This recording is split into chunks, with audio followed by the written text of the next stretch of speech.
नमस्कार दोस्तों, कैसे हैं आप? उम्मीद है आप सभी लोग अच्छे होंगे। और इधर काफ़ी दिनों से आप लोग की डिमांड चल रही थी कि सर इंडियन कॉन्स्टिट्यूशन पे कुछ वीडियो बनाइए।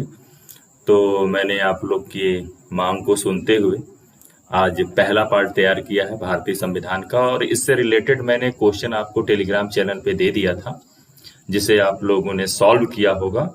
तो पहले मैं इस वीडियो में क्या करूंगा, तो आप लोग को उन सारे क्वेश्चनों पे पहले डिस्कशन करूंगा। डिस्कशन करने के बाद इस वीडियो के जब 10 क्वेश्चन कंप्लीट हो जाएंगे, उन क्वेश्चनों के बाद लास्ट में आपको मैं भारतीय संविधान के विकास यानी इंडियन कॉन्स्टिट्यूशनल डेवलपमेंट से रिलेटेड जो भी मेन पॉइंट्स होंगे, या कह सकते हैं कि जो भी चार्टर्ड एक्ट आए, ठीक है, या रेगुलेटिंग एक्ट है, उसके बारे में बताऊंगा। वैसे मैंने क्या किया है, भारतीय संविधान के जो डेवलपमेंट है उस डेवलपमेंट को मैंने दो पार्ट में डिवाइड कर दिया है। पहले पार्ट में हम लोग देखेंगे 1773 से लेकर कहां तक, 1853 तक। ये पहला सेक्शन होगा। इस सेक्शन में ये माना जाता है कि भारतीय संविधान का विकास किसके अधीन हुआ, तो ईस्ट इंडिया कंपनी के अधीन हुआ।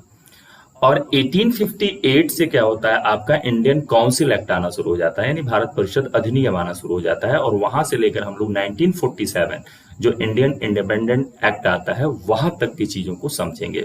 तो अभी मैं फिलहाल पहले पार्ट का वीडियो बना रहा हूं। पहले 10 क्वेश्चनों को सॉल्व करेंगे। 10 क्वेश्चनों को सॉल्व करने के बाद उसके बाद से जो भी आपके रेगुलेटिंग एक्ट, चार्टर्ड एक्ट है या पीट्स इंडिया एक्ट है, उनके बारे में विस्तार से आपको बताऊंगा और उनके बारे में चर्चा करूंगा। तो वीडियो के लास्ट तक बने रहिए और देखते रहिए। आइए चलिए क्वेश्चनों को सॉल्व करते हैं।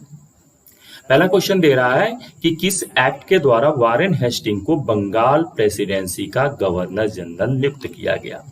अब इसमें ऑप्शन क्या है, पहला ऑप्शन दे रहा है 1773 के एक्ट द्वारा, बाय एक्ट ऑफ 1773, 1781 के एक्ट द्वारा, 1784 के एक्ट द्वारा, 1793 के एक्ट के द्वारा। तो इसमें क्या होगा कि अगर इन एक्टों को देखें तो जो सबसे पहला और इंपॉर्टेंट एक्ट आता है वो था हमारा कौन सा, 1773 का एक्ट था। और 1773 के एक्ट के द्वारा ही क्या किया जाता है, वारेन हेस्टिंग को, जो पहले बंगाल का गवर्नर कहलाता था, उसे बंगाल का गवर्नर जनरल बुलाया जाने लगा। ठीक है। अगर बाकी एक्ट के बारे में बात करें, जैसे 1781 की बात करें, तो इसे एक्ट ऑफ सेटलमेंट के नाम से जाना जाता है। इसमें गवर्नर जनरल को अपॉइंट करने से रिलेटेड कोई प्रावधान नहीं था।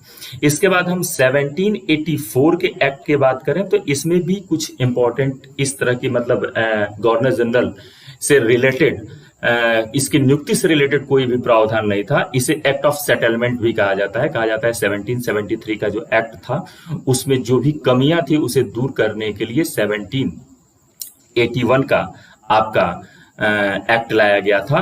और 1784 के एक्ट को हम लोग क्या कहते हैं, तो इसे हम लोग पीट्स इंडिया एक्ट के नाम से भी जाना जाता है।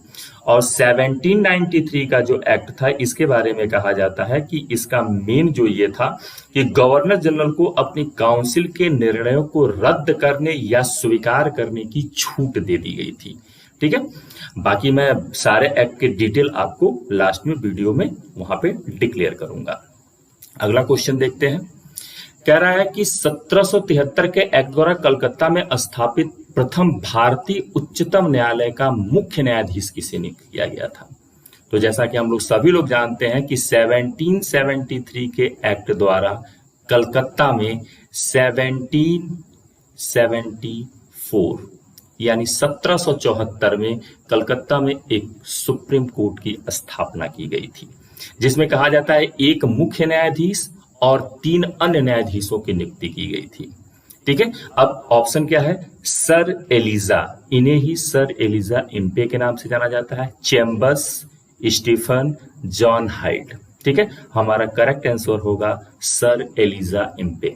सर एलिजा इम्पे इस पहले उच्चतम न्यायालय के चीफ जस्टिस बनाए गए थे, जबकि चैम्बर्स, स्टीफन, चैम्बर्स और हाइड को क्या किया गया था, ये अन्य न्यायाधीशों के रूप में नियुक्त किए गए थे।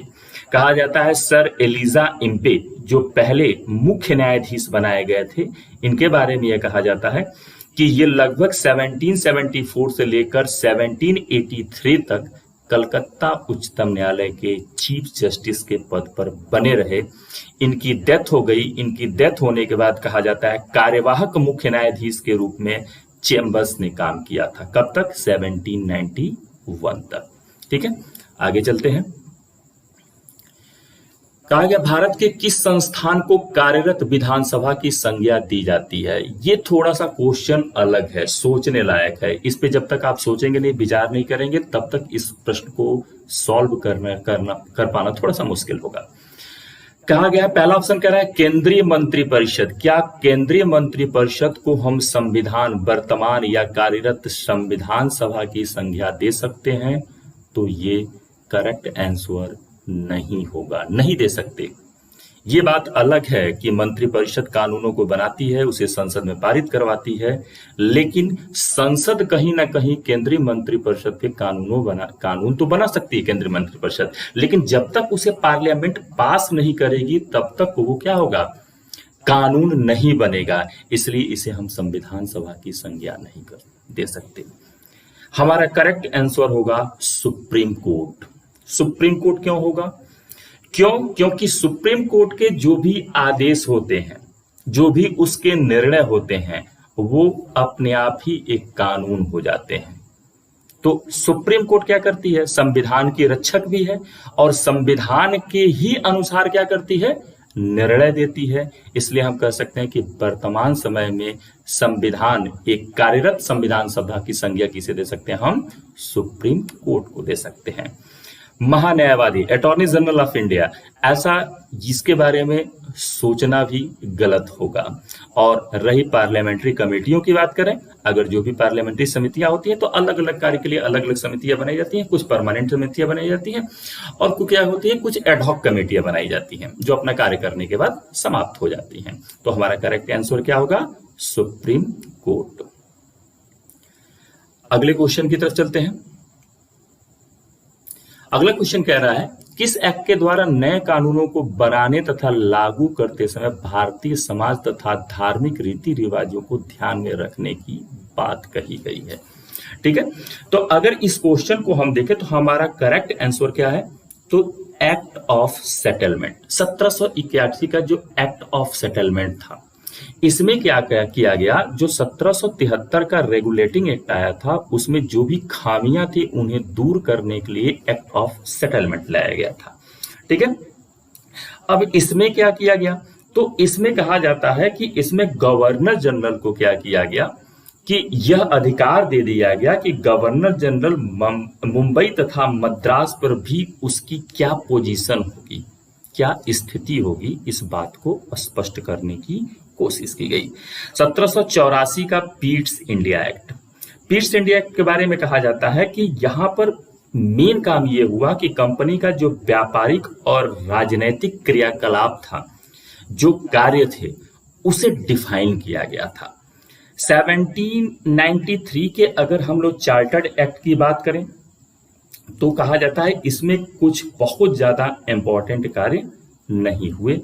और 1813 के चार्टर्ड एक्ट की अगर हम लोग बात करें तो कहा जाता है इसका मेन काम यही था कि कंपनी का जो व्यापारिक एकाधिकार था वो इस एक्ट के तहत क्या किया गया था?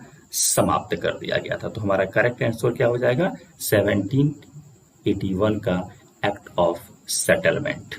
अगले क्वेश्चन की तरफ चलते हैं। अगला क्वेश्चन कह रहा है कि 1773 के एक्ट द्वारा गवर्नर जनरल की काउंसिल में 4 सदस्यों की नियुक्ति की गई। इनमें से कौन उसमें शामिल नहीं था? तो ये किया गया था कि 1773 का जब एक्ट आया और जब गवर्नर को गवर्नर जनरल बना दिया गया तो कहा गया उसकी एक काउंसिल बनाई गई, एक परिषद बनाई गई। उस परिषद में क्या किया गया? तो 4 सदस्यों की नियुक्ति की गई। अब इसमें कह रहा है कि कौन उसमें शामिल नहीं था? क्लेवरिंग उस कमेटी में शामिल था, बर्वेल उस कमेटी में शामिल था, फ्रांसिस उस कमेटी में शामिल था, लेकिन इम्पे उस कमेटी में शामिल नहीं थे। तो हमारा करेक्ट आंसर क्या हो जाएगा? इम्पे। इम्पे क्या थे? तो मैंने बताया था अभी आपको कि 1773 के एक्ट द्वारा जो 1774 में कोलकाता में आपका सुप्रीम कोर्ट बनाया गया था, वो इसके क्या बनाए गए थे, चीफ जस्टिस बनाए गए, जिनका पूरा नाम क्या था, सर एलिजा इम्पे। ठीक है, अगले क्वेश्चन की तरफ चलते हैं। किस एक्ट के तहत ईसाई मिशनरियों को भारत में धार्मिक प्रचार की छूट प्रदान की गई? बड़ा इंपॉर्टेंट क्वेश्चन है, कई बार परीक्षाओं में, चाहे आईएएस हो, पीसीएस हो, या कई तरह के स्टेट एग्जामिनेशंस या एसएससी में इस तरह के क्वेश्चन, कई बार ये क्वेश्चन पूछा जा चुका है। तो कहा जाता है 1786 का एक्ट, इसमें कोई भी ऐसा स्पेशल प्रावधान नहीं था जिसके बारे में हम लोग कह सके कि गवर्नमेंट ने ऐसा कुछ किया था। 1813 का एक्ट, ये बड़ा इंपॉर्टेंट था क्योंकि 1813 के एक्ट में ही क्या किया गया था, आपका ईसाई मिशनरियों को भारत में धर्म प्रचार की छूट दी गई थी। इसके साथ साथ कहा जाता है भारतीय शिक्षा के लिए ये एक्ट बड़ा ही इंपॉर्टेंट था क्योंकि पहली बार भारतीय शिक्षा पर खर्च करने के लिए 1 लाख रुपए की व्यवस्था की गई थी। ठीक है, इसके बाद से देखते हैं 1833 का एक्ट। तो 1833 के एक्ट के बारे में देखे जाए तो इसकी इंपॉर्टेंस ये थी कि 1833 के एक्ट में कंपनी का जो व्यापारिक एकाधिकार था उसे समाप्त कर दिया गया था। तो ये भी हमारा आंसर नहीं हुआ। 1853 के एक्ट द्वारा, तो 1853 के एक्ट में भी हम देखते हैं कि इस तरह की कोई स्पेशलाइजेशन हमें दिखाई नहीं देती है, तो ये भी हमारा गलत। तो हमारा करेक्ट आंसर क्या हुआ, 1813 का चार्टर्ड एक्ट। वीडियो के लास्ट तक बने रहिएगा, लास्ट में मैं आपको सारे एक्ट के एक एक पॉइंट समझाऊंगा और क्लियर करूंगा।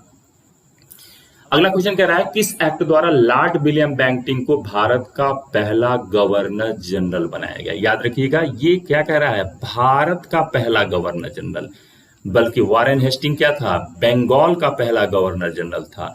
और यहां पे क्या पूछा गया है, तो लॉर्ड विलियम बेंटिंक भारत का पहला गवर्नर जनरल किस एक्ट द्वारा बनाया गया? इससे दो चीजें, देखिए क्वेश्चन से भी आपका एक क्वेश्चन बन जा रहा है। जैसे क्वेश्चन बन सकता है आपसे कि भारत का प्रथम गवर्नर जनरल कौन था भारत का, तो क्या बताएंगे, लॉर्ड विलियम बेंटिंक बताएंगे।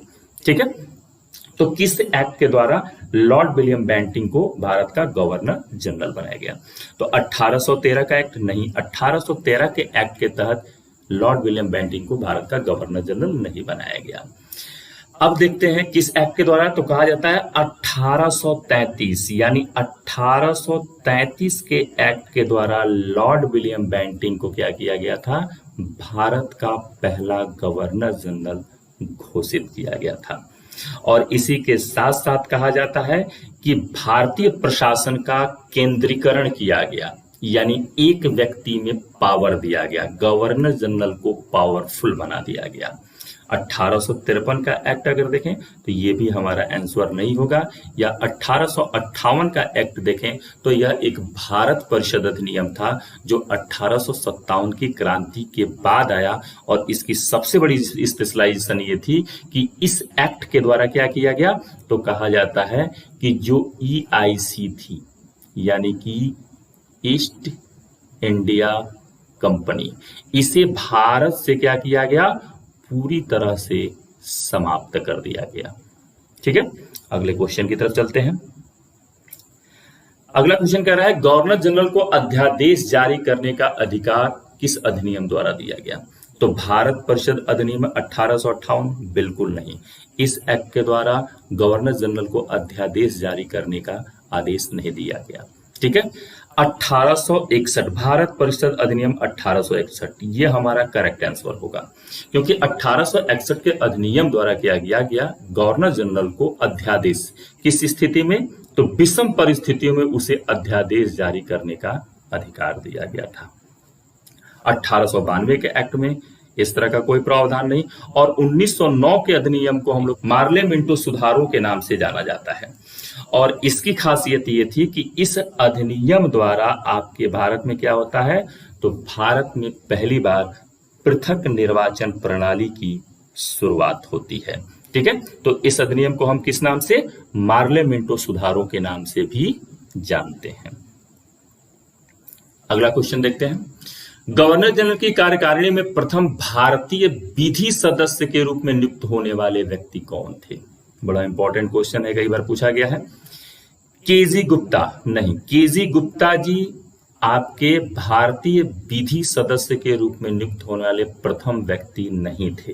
ठीक है, कहा जाता है कि केजी गुप्ता और सैयद हुसैन बिलग्रामी, ये दोनों तो आंसर नहीं होंगे, लेकिन ये दोनों के दोनों जो व्यक्ति हैं, ठीक है, ये गवर्नर जनरल की जो इंडियन काउंसिल बनाई गई थी, उस काउंसिल में ये भारतीय सदस्य के रूप में नियुक्त हुए थे।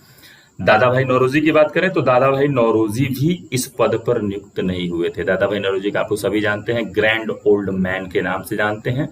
रफ्त गोफ्तार नामक इन्होंने न्यूज़पेपर पब्लिश किया था, और साथ ही साथ कहा जाता है कि ये पहले ऐसे भारतीय थे जिन्होंने क्या किया था, नेशनल इनकम या प्रति व्यक्ति आय, भारत के प्रति व्यक्ति आय का अनुमान लगाया था। इनकी सबसे फेमस बुक का नाम क्या है, poverty and under British rule in India. हमारा करेक्ट आंसर होगा सत्येंद्र नारायण सिन्हा या सत्येंद्र सिन्हा। सत्येंद्र सिन्हा गवर्नर जनरल की कार्यकारिणी में प्रथम भारतीय विधि सदस्य नियुक्त होने वाले व्यक्ति थे। ठीक है, अगले क्वेश्चन की तरफ चलते हैं। कौन से भारत परिषद अधिनियम द्वारा भारत में शक्तियों के विभाजन हेतु 3 सूचियों का निर्माण किया गया? ठीक है, तो भारत परिषद अधिनियम 1861, इसमें इस तरह का कोई भी प्रावधान नहीं किया गया। ठीक है, 1909 के अधिनियम में मैंने आपको बताया, इसमें पृथक निर्वाचन प्रणाली इसकी सबसे मेन खासियत थी। भारत परिषद अधिनियम 1919, इसमें क्या किया गया, तो कहा जाता है इसकी सबसे बड़ी खासियत ये थी कि प्रांतों में द्वैध शासन की इसके द्वारा शुरुआत की गई, जिसे हम लोग मॉन्टेग्यू चेम्सफोर्ड रिफॉर्म के नाम से भी जानते हैं। भारत परिषद अधिनियम 1935, ये हमारा होगा करेक्ट आंसर। यानी भारत परिषद अधिनियम 1935 द्वारा ही क्या किया गया, भारत में शक्तियों के विभाजन के लिए 3 सूचियों का निर्माण किया गया। कौन कौन सी सूची, तो संघ सूची, राज्य सूची और समवर्ती सूची। 1935 के अधिनियम की इंपॉर्टेंस इसलिए भी है कि कहा जाता है हमारे भारतीय संविधान पे अगर कोई एक्ट सबसे ज्यादा प्रभाव छोड़ता है तो कौन सा है, भारत परिषद अधिनियम 1935। तो ये हमारे अभी तक के क्वेश्चन हो गए, जिसके बारे में मैंने आप लोग को जो भी चीजें थी वो डिक्लेयर करके बता दी। अब हम लोग भारतीय संविधान का डेवलपमेंट देखते हैं टॉपिक के अकॉर्डिंग कैसे होता है। भारतीय संविधान का जो विकास था, उस विकास को जानने से पहले थोड़ी सी इसकी पृष्ठभूमि पे हम लोग चर्चा कर लें।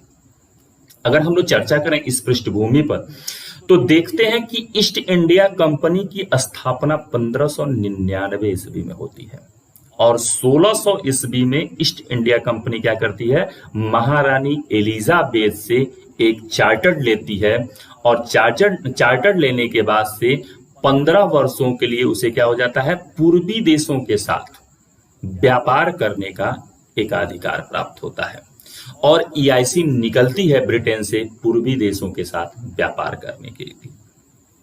जब यह दक्षिण एशिया के तरफ आते हैं अंग्रेज, तो दक्षिण एशिया में आने के बाद धीरे धीरे ये भारत की तरफ इंटर करते हैं, और भारत में दक्षिण और पूर्वी मोस्टली हम कह लें तो कौन सा हिस्सा इन लोगों ने अपने अधीन पहले किया, तो साउथ का जो आपका वेस्टर्न घाट है, सॉरी ईस्टर्न घाट है, ईस्टर्न घाट वाला हिस्सा इन लोगों ने क्या किया, अपने अधिकार में लिया। और वहां से अधिकार में लेने के बाद से कहा जाता है 2 बड़े इंपॉर्टेंट बैटल होते हैं। एक को हम लोग कहते हैं बैटल ऑफ प्लासी, कब हुआ था, 1757, और एक था बैटल ऑफ बक्सर, कब हुआ था, 1764 में। और इन दोनों युद्धों में जीतने के बाद कहा जाता है ईस्ट इंडिया कंपनी अपने आप को भारत में एक पॉलिटिकल पावर के रूप में भी क्या करती है, स्टेबल कर लेती है। लेकिन 1765 में ईस्ट इंडिया कंपनी को क्या होता है कि कहा जाता है कि उसे मुगल एम्पायर से क्या होता है कि बंगाल, बिहार और उड़ीसा के क्षेत्रों में दीवानी का अधिकार प्राप्त हो जाता है। और जब इनको दीवानी का अधिकार प्राप्त हो जाता है, यानी ये राजस्व और न्याय दोनों का कार्य करने लगते हैं।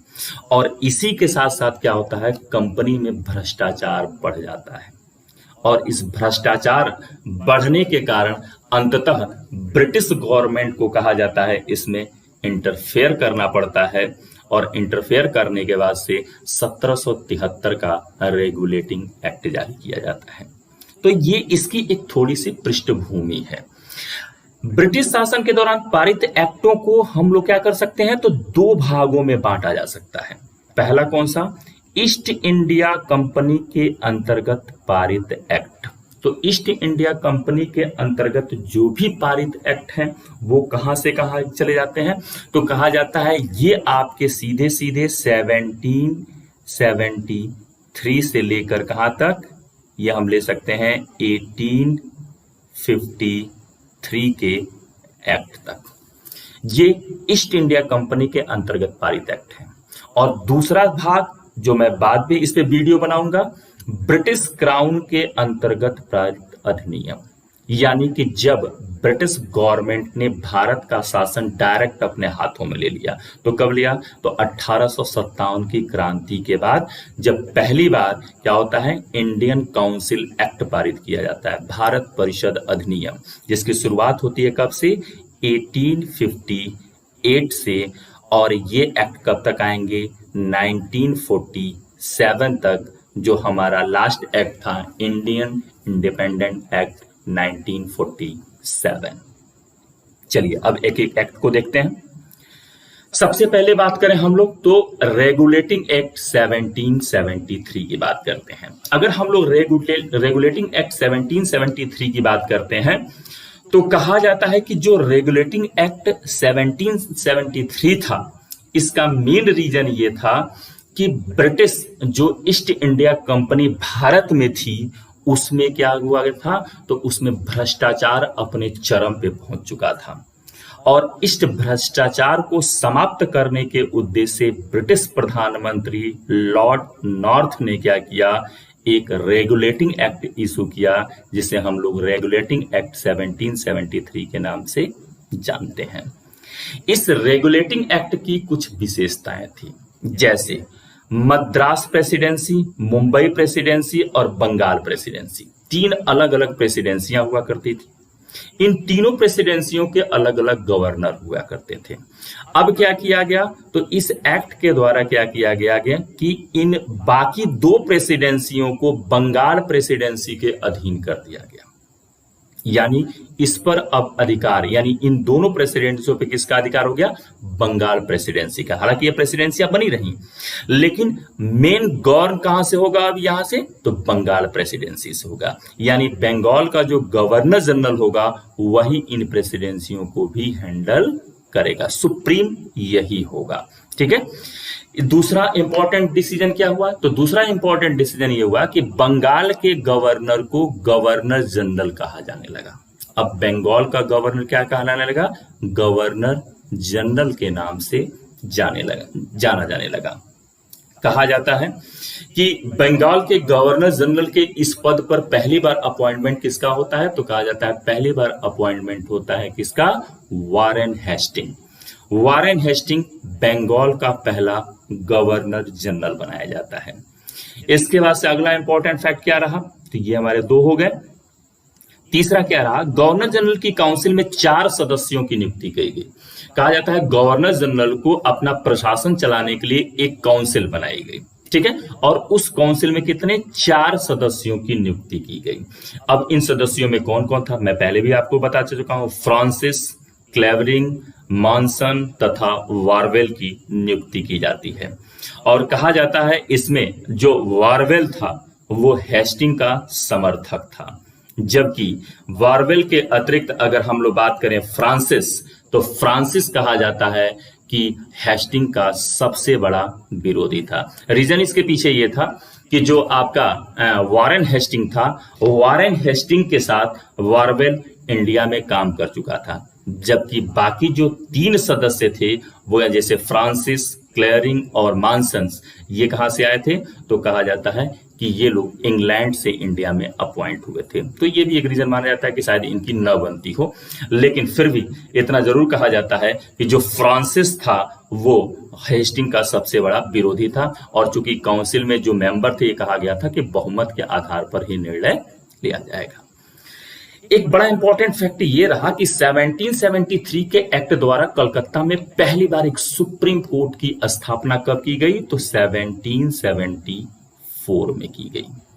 लेकिन ये ऐसा सुप्रीम कोर्ट नहीं था जैसा कि वर्तमान में हमारा भारत का सुप्रीम कोर्ट है।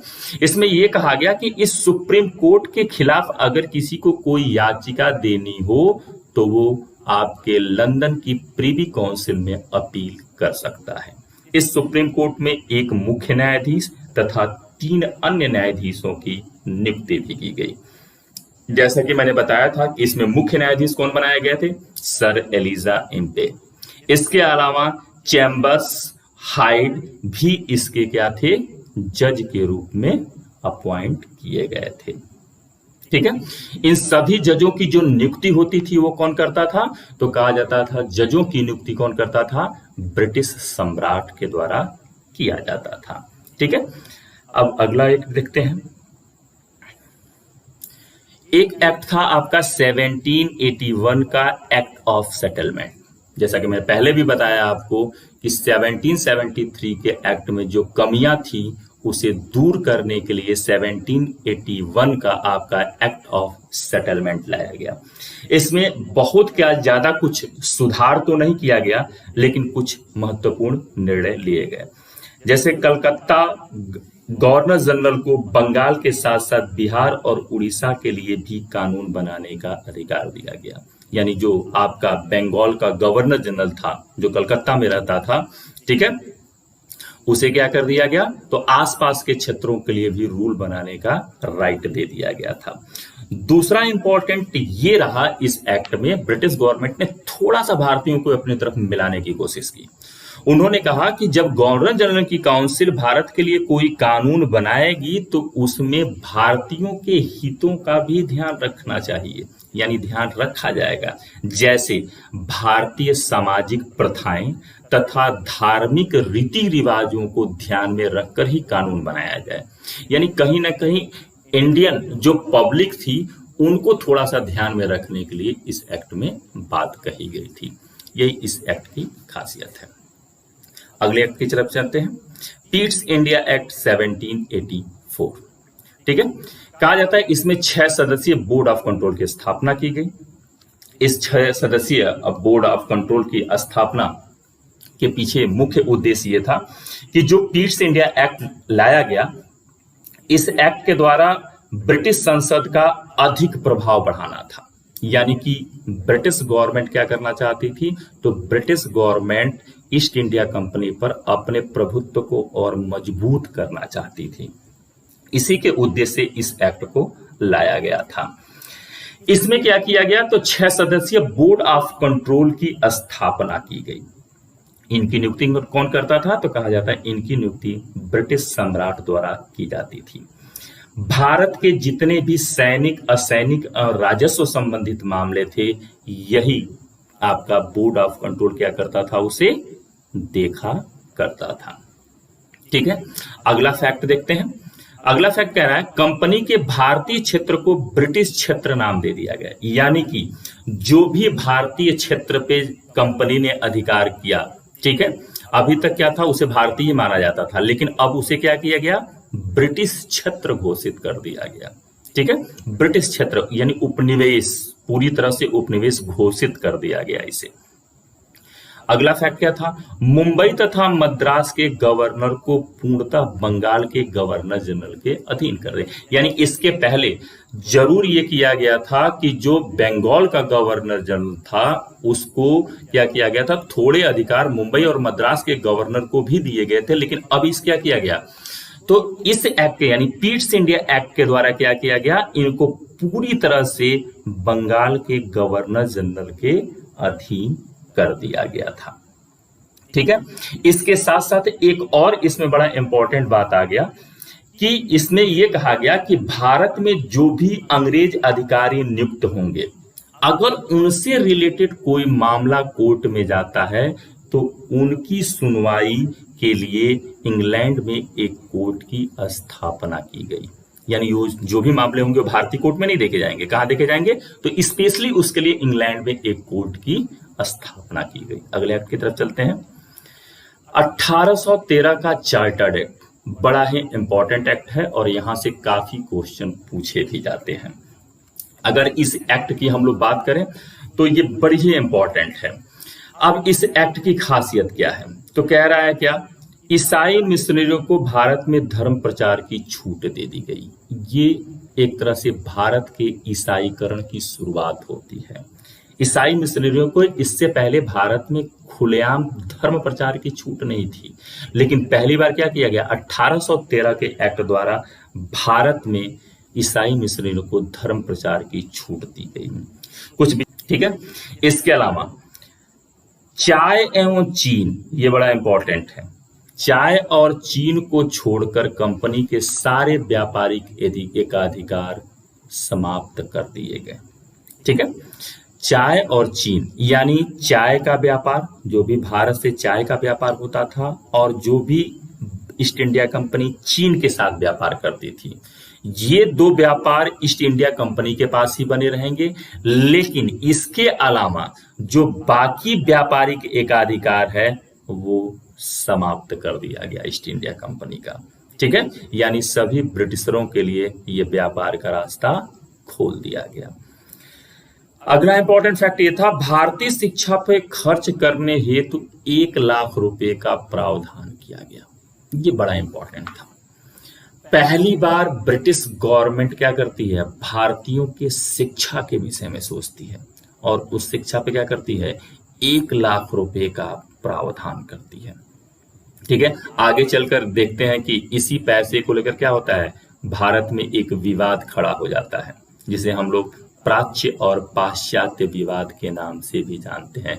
क्योंकि भारतीयों का एक वर्ग क्या कह रहा था कि ये जो पैसा है वो भारतीय शिक्षा पद्धति पे खर्च होना चाहिए, जबकि कुछ भारतीय तथा कुछ ब्रिटिशर मिलकर ये कह रहे थे नहीं, यह पैसा अंग्रेजी माध्यम के शिक्षा पे खर्च होना चाहिए, जिसमें अंग्रेजी माध्यम के शिक्षा का सबसे बड़ा समर्थक कौन था, लॉर्ड मैकाले।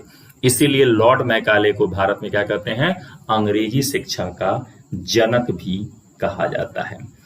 तीसरा इंपॉर्टेंट चीज ये रहा कि इस एक्ट के द्वारा ही कंपनी को क्या किया गया, 20 वर्षों के लिए और उसका कार्यकाल भारत में बढ़ा दिया गया।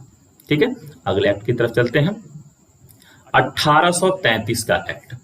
अगर हम लोग 1833 का एक्ट देखें तो कहा जाता है कि इस पर औद्योगिक क्रांति का पूरा प्रभाव दिखाई देता है, कंप्लीट।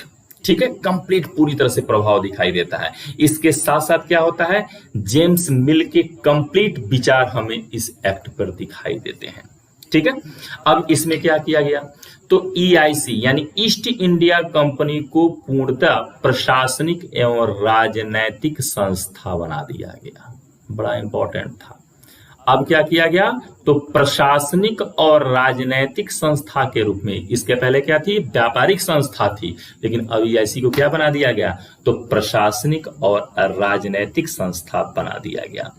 और जो चीन और चाय का व्यापार 1813 के एक्ट में कंपनी के पास बना हुआ था, उस व्यापार को भी यहां पर ले आकर क्या किया गया, समाप्त कर दिया गया। यानी कंपनी के सारे व्यापारिक अधिकार क्या किए गए, 1833 के एक्ट में समाप्त कर दिए गए। उसे पूर्णतः एक प्रशासनिक एवं राजनैतिक संस्था बना दिया गया। ठीक है। तो ये बड़ा इंपॉर्टेंट रहा 1833 के एक्ट में। अगला देखें, बंगाल के गवर्नर जनरल को भारत का गवर्नर जनरल बना दिया गया। ये भी क्वेश्चन कई बार परीक्षाओं में पूछा जा चुका है। अभी तक क्या था, गवर्नर जनरल कहाँ का होता था, तो बंगाल का कहलाता था, बंगाल का गवर्नर जनरल कहलाता था। लेकिन अब गवर्नर जनरल कहाँ का कहलाने जाने लगा, तो ये भारत के गवर्नर जनरल के नाम से जाना जाने लगा।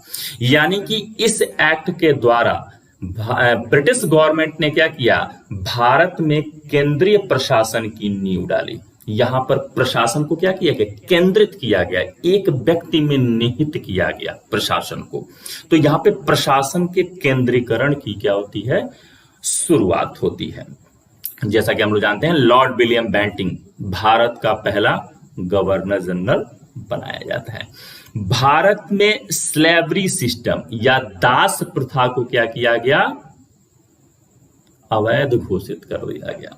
दास प्रथा को एक तरह से बैन कर दिया गया। किस एक्ट के द्वारा? 1833 के एक्ट के द्वारा। एक फैक्ट और इंपॉर्टेंट था, गवर्नर जनरल की काउंसिल में एक विधि सदस्य की नियुक्ति की गई। ठीक है, ये चौथा सदस्य होता था गवर्नर जनरल की काउंसिल में। इसके पहले 3 सदस्य होते थे और चौथे सदस्य के रूप में किसका? एक विधि सदस्य के रूप में नियुक्ति होती है। और इस विधि गवर्नर जनरल की काउंसिल में प्रथम विधि सदस्य नियुक्त होने वाला व्यक्ति कौन था? Lord Macaulay. Lord Macaulay governor general की काउंसिल में प्रथम विधि सदस्य के रूप में नियुक्त होता है और ये भारत आता है। ठीक है, जिसे मैंने बताया आपको कि भारत में अंग्रेजी शिक्षा का इसे जनक भी कहा जाता है। कहा जाता है कि यहीं पर मैकाले की अध्यक्षता में भारत का पहला विधि आयोग लॉ कमीशन बनाया जाता है। ठीक है, लॉ कमेटी बनाई जाती है, सॉरी लॉ कमेटी बनाई जाती है। और इस लॉ कमेटी में हम देखते हैं कि विभिन्न विधियों को लिपिबद्ध और लिखने के लिए क्या किया जाता है? इस कमेटी का निर्माण किया जाता है। 1853 का चार्टर्ड एक्ट देखते हैं। इस एक्ट की खासियत ये थी कि 1853 का एक्ट, इसके बाद से कोई का एक्ट नहीं आया, बल्कि इसके बाद से क्या आएगा? सीधे काउंसिल एक्ट, यानी कि ब्रिटिश क्राउन के अधीन हो जाता है भारत का शासन। ये लास्ट कंपनी के लिए जारी लास्ट एक्ट था। विधि सदस्य को गवर्नर जनरल की कार्यकारिणी का पूर्ण सदस्य बना दिया गया। यानी इसके पहले जो विधि सदस्य होता था वो गवर्नर जनरल की कार्यकारिणी का पूर्ण सदस्य नहीं होता था। अब उसे क्या किया गया? तो गवर्नर जनरल की कार्यकारिणी का उसे पूर्ण सदस्य बना दिया गया। दूसरा क्या कर रहा है? बंगाल के लिए एक गवर्नर का प्रावधान किया गया। अब चूंकि क्षेत्र बड़े हो गए थे, कार्य बढ़ गया था, गवर्नर जनरल पे ज्यादा बर्डन पड़ गया था, इसलिए कहा गया कि स्पेशली जब गवर्नर जनरल क्या हो, आपका बंगाल से बाहर हो, तो उसका प्रशासन देखने के लिए क्या करना चाहिए? एक उपराज्यपाल या एक सहायक गवर्नर के रूप में बंगाल के लिए अपॉइंटमेंट होना चाहिए। तो एक उप गवर्नर या गवर्नर का प्रावधान किया जाता है। अगला फैक्ट क्या? कंपनी के कर्मचारियों हेतु प्रतियोगी परीक्षा का निर्णय लिया गया। अब यहां से क्या होता है? तो कहा जाता है भारत में आईसीएस की शुरुआत होती है। आईसीएस, इंडियन सिविल सर्विसेज की शुरुआत होती है। अब ये कहा गया कंपनी के कर्मचारियों के लिए क्या होगा कि अब जो भी इनकी नियुक्ति होगी वो कैसे होगी? तो प्रतियोगी परीक्षा के माध्यम से, यानी सिविल सर्विसेज के लिए प्रतियोगी परीक्षा कराने का निर्णय लिया गया।